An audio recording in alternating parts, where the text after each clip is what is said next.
Hello, today I'm going to be taking this bus and visiting the San Ignacio Ruinas, the ruins of San Ignacio, another Jesuit mission just north of Posadas, Argentina.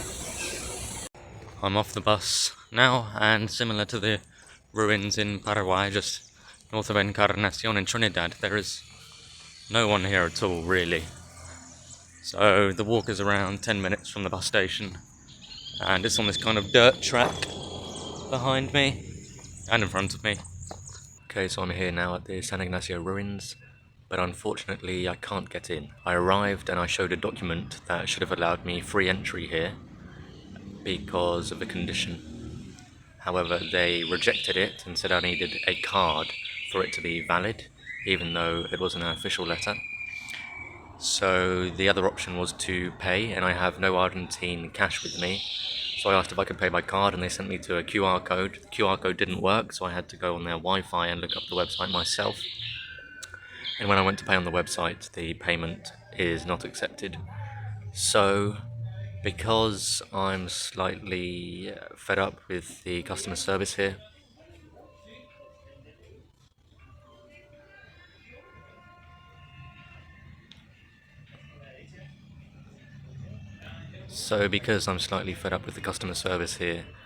I'm just going to save £10 and I'm going to walk around the outside of the ruins and see what I can see from the public areas today.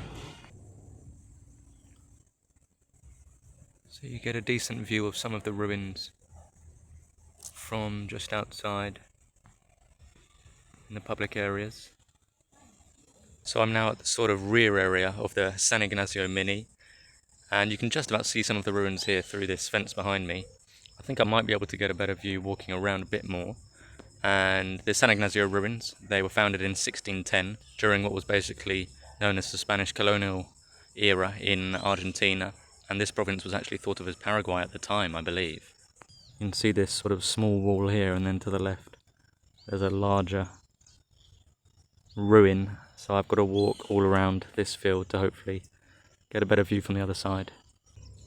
And this is a pretty good view behind me of the rear side of the San Ignacio Miní, and here were the schools and the colleges at the time, and on this side were the residences and the workshops. At its peak there were thought to be around 5,000 Guarani people living here at the San Ignacio Miní, and it was up until 1767 that they were here, and in 1767 the Jesuits were removed from the area around here, and 1 year later they left the San Ignacio Miní. And then in 1817 Brazilian forces destroyed the remains of the settlement, which is why it's in sort of a ruined state at the moment, and it wasn't discovered again until 1897, and 97 years later it was turned into a UNESCO World Heritage Site in 1984. So I've managed to almost walk right up next to the ruins through a broken fence behind me over there. So I've got much closer. There's still a fence here separating me and the ruins themselves, but I've got a lot closer. So there were 30 of these Jesuit missions here in the area of Brazil, Paraguay and Argentina, and 11 of them were found in the Misiones province, which is where I am, in Argentina. And although this place was built in 1610, it wasn't until around 1695 that it really started to rapidly advance and grow. There's a square, a priest's house, a church, and the buildings are in a sort of Baroque Guarani style. This place was, like other Jesuit missions, mainly made to evangelize the locals, and the 5,000 Guarani people living here at its peak were strong people and willing to defend the place at all times. And I'm really up close to the ruins now, and I can see some of the paying visitors are actually just walking in this area as well.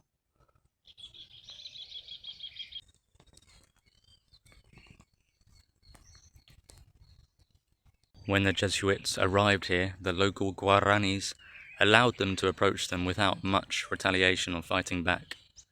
At the time, the Guaranis were part of the Catholic Church's protection, and as a result the Guarani Indians participated in the creation of these reductions you can see behind me. The Guaranis' war came as a result of the treaty between Spain and Portugal, where they were defining their borders in South America. The Guaranis, who were supported by the Jesuits, resisted at the time during this war, and it led to a lot of native deaths. However, a few Guaranis did survive, and some of them still live in the local area here. According to local people, they still hunt for food, they forage for food, and they use medicinal plants from the forests around here as medicines, and they continue to pass that on to their own generations. So this is the school area up close, and on the other side is the workshop.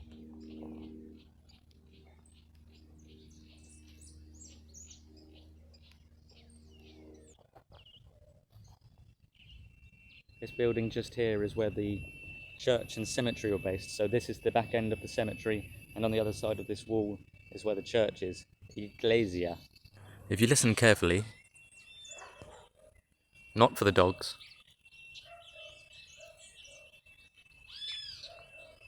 in the background there's a really high-pitched beepy noise. It was a lot louder just before I started recording, but it's coming from the inside of the ruins area, so that's another reason I'm glad I didn't enter, because it's really quite piercing on the ears.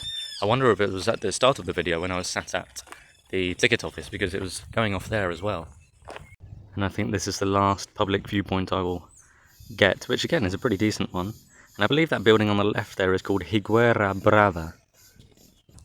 I'm not sure exactly what Higuera Brava means, but I think Higuera means fig, but it's not a tree, so I wonder if they processed some figs there maybe in the past. So this is where the exit gate is, and again you get a decent view through this gate, and a nice plaque welcoming you here to the San Ignacio Miní. And here's another plaque, the Reducción Jesuítica de San Ignacio Miní. I'll show you what it looks like from this point of view.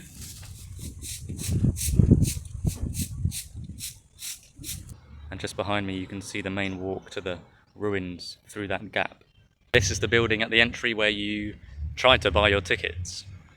And this is what the front of aforementioned building looks like. So I'm walking back to the bus station now. I'm leaving San Ignacio Miní, and the bus station, like I said, is around a 15-minute walk, but the entrance is actually on the other side to the closest part of the San Ignacio Miní to the bus station.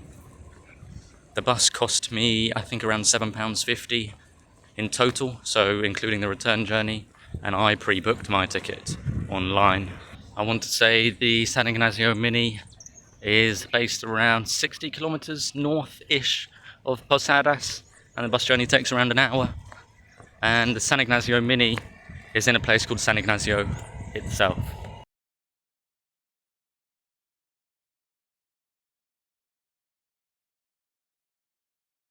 And I'm off the bus now, so keep posted for QZ tours of Posadas, the city.